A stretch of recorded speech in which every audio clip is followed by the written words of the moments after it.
And we are off. We're Diane and Sam, an Aussie couple that has self-converted a bus into a home and is travelling Australia.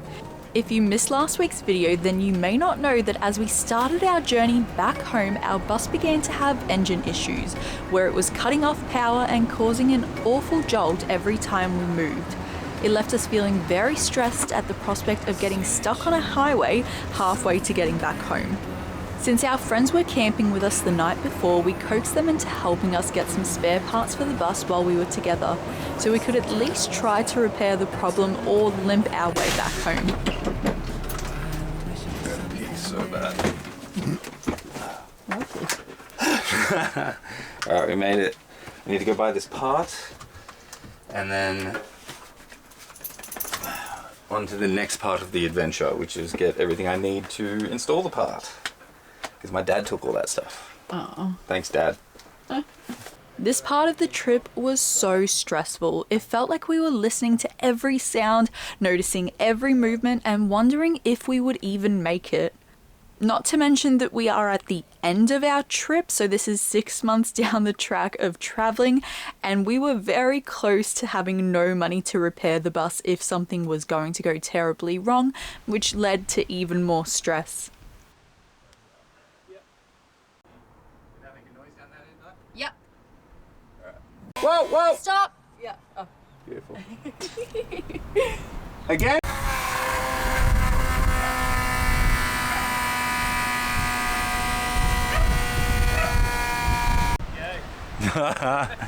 Unbelievable. So what happened was I hadn't unwound it quite enough and it bled out a bit of the air, but I wasn't convinced that it was all the air. So the pump was still on and I was unwinding it, but it wasn't free yet, so he was building pressure up. And then when I cracked it, it just sprayed diesel all over me. It's not good. We're off. Wish us luck. I'm nervous to see if it's going to do the thing that it's been doing.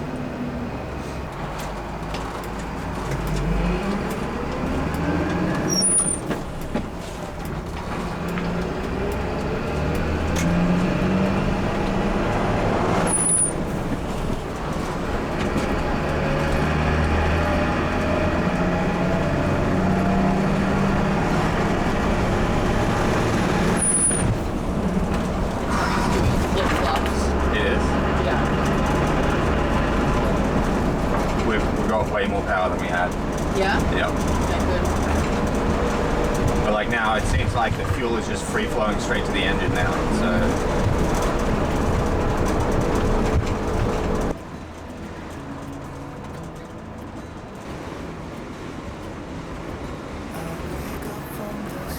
It was such a surreal feeling seeing those roads again after half a year travelling.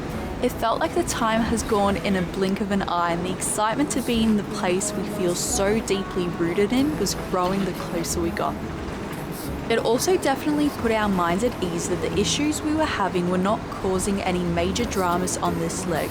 So the fuel filter helped a bit, but this is definitely a problem we will be investigating further into the future with some local mechanics.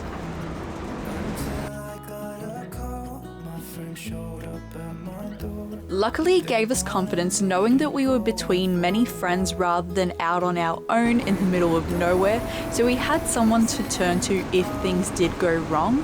And though the endless highways may seem like they would be discouraging, they actually helped us to feel like we had some momentum behind us, for what that's worth. We were dancing in the dark. We were dancing in the dark. Whoa, oh, oh.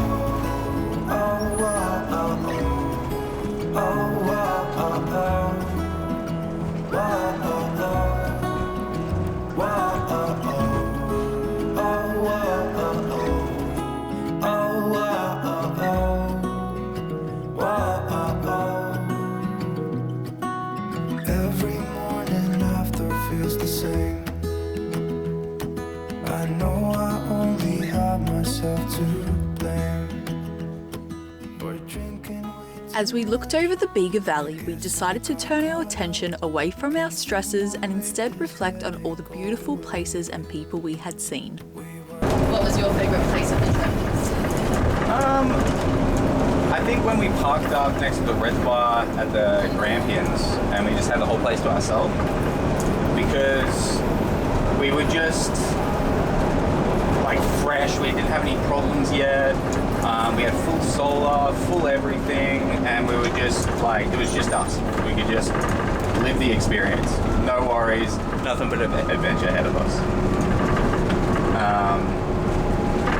Yeah, that's mine. I think for me, it was probably, I actually really enjoyed the Murray River. Like being able to go on like a forest walk each day along the Murray, and we had the whole beachfront in front of us to ourselves, so the dogs could go out and run every morning.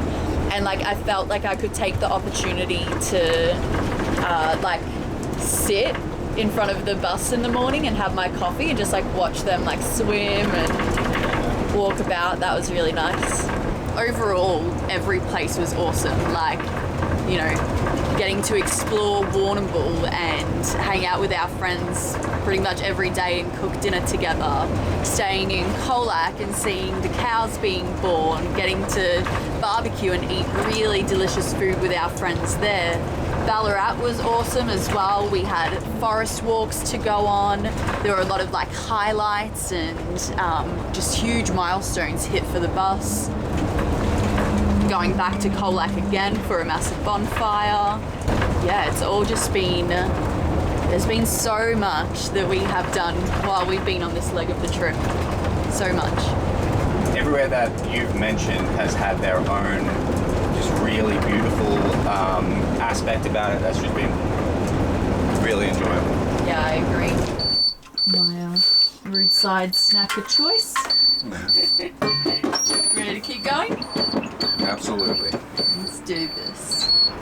It's gonna be a steep descent. I feel sorry for anyone stuck behind us. Suckers. The Brown Mountain Range is often a stressful one when your vehicle isn't in its prime condition, as it is only a 2-lane narrow windy road, and if we do get stuck or broken down here, we would cause a lot of inconvenience, especially as parts of the road are falling away, and so those sections are one-way zones and closed for construction. So we held our breath as we slowly made our way down.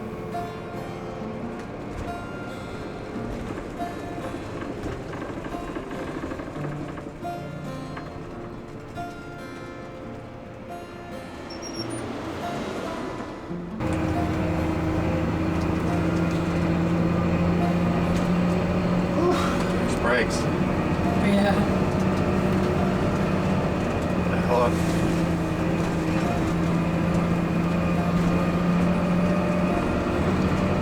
Finally, we saw our familiar mountaintop views and we knew we had made it safely back home.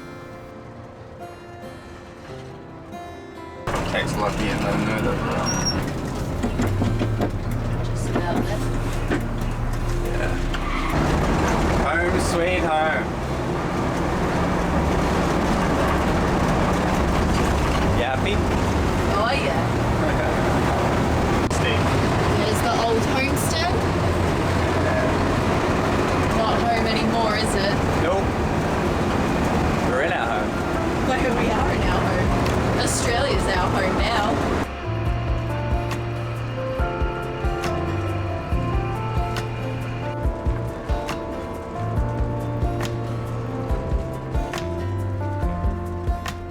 I mean, this has been the goal to like go and stay on people's properties and like just help them, you know, because everyone's on property alone, busting their asses, and now we get to fulfill that. It's so nice. We get to help. Yeah, like we get to see that dream come true. Because it was like this thing was a home first, travel vehicle second. Yeah. And we've enjoyed the travel vehicle, but like now it gets to be our home here. There get to garden in other people's gardens. Yeah. Four-wheel driving to the new spot. Alright. Why'd you stop here? You're like on a hill. Oh, relax, I'm just I'm thinking. scared. What? Oh god.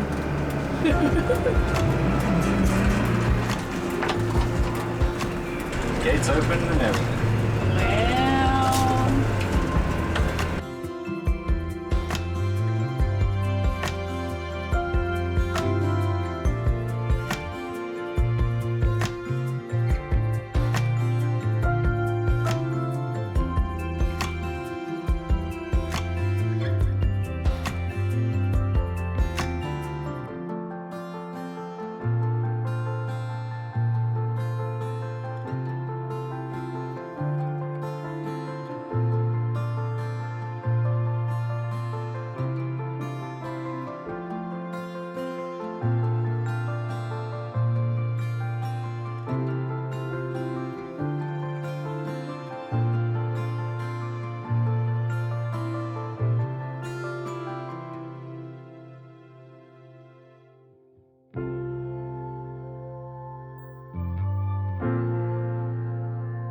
It won't be long now before we're wearing shorts and t-shirts and busking in the sun rays or hiding from them in the heat of the day.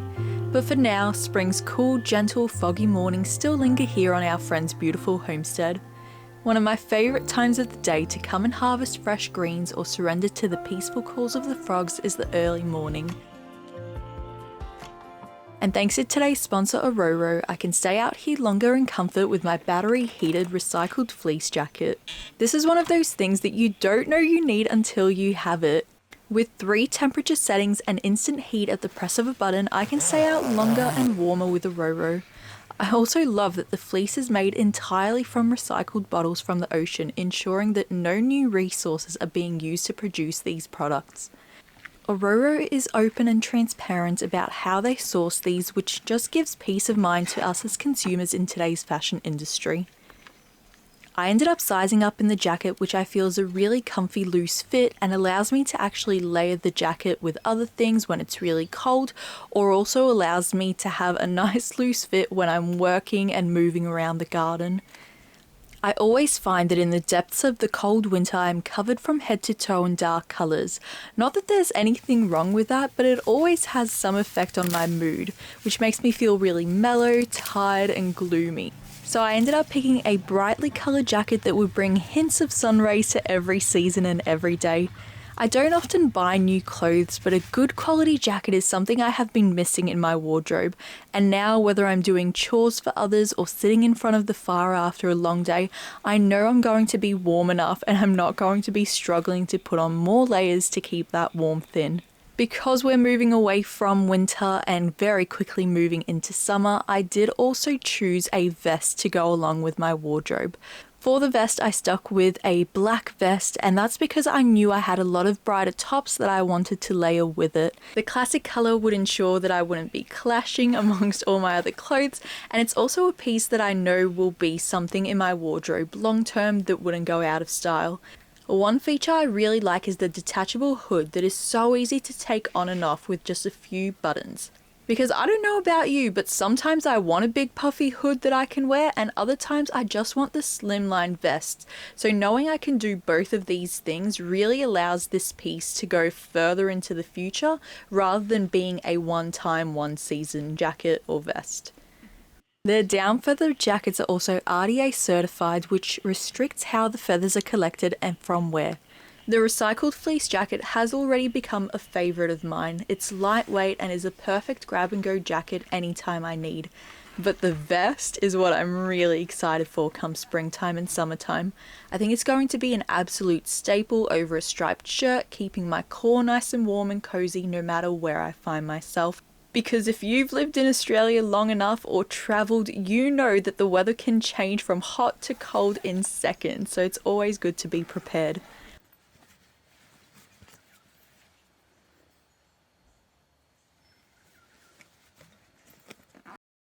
Thank you to Aurora for supporting our channel and reaching out.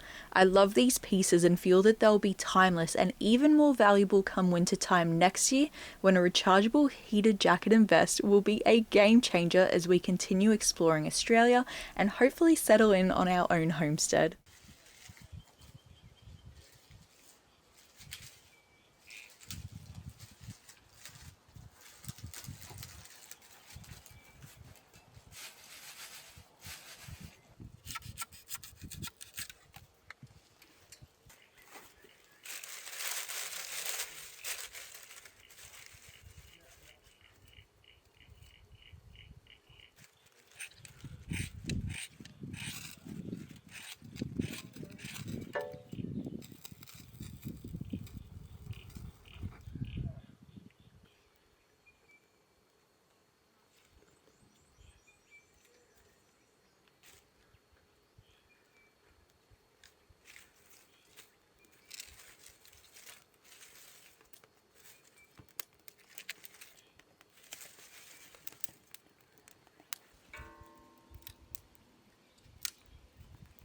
You know Sam's in his happy place when there's a fire and a big piece of meat to smoke.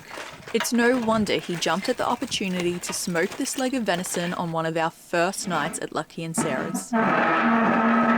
It got us reflecting on our experience raising animals for meat compared to hunting wild animals.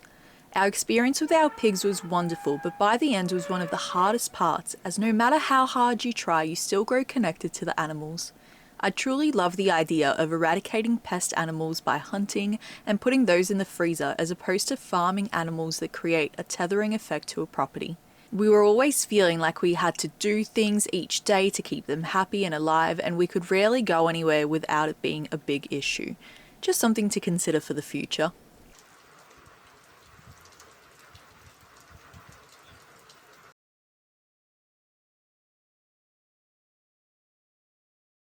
We're fortunate enough to spend the next few months on our friend's stunning property. Currently they're focusing on renovating their home to run as efficiently as they can off-grid. They also homestead a little differently, as they don't raise any livestock, but still enjoy the bounty of their gardens and delicious game meat caught on the property. We have already fallen in love with walking through the natural tracks, cooking over the fire, and spending warmer days by the dam. These guys are currently in the midst of renovations and always have amazing ambitious projects to undertake. There are some pretty incredible features of their property that are worth raving about in a whole separate video. I don't want to show you guys too much of their property yet, only sneak peeks. So enjoy them and make sure you subscribe to see how these guys live off-grid in their beautiful bluff during our time here. Thanks for watching today's video, and I hope you're excited for some more homesteading content coming up soon, because I finally have access to someone's beautiful garden.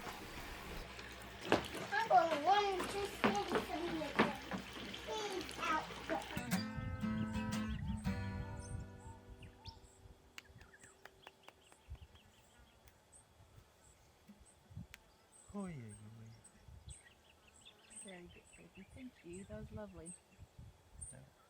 I love them.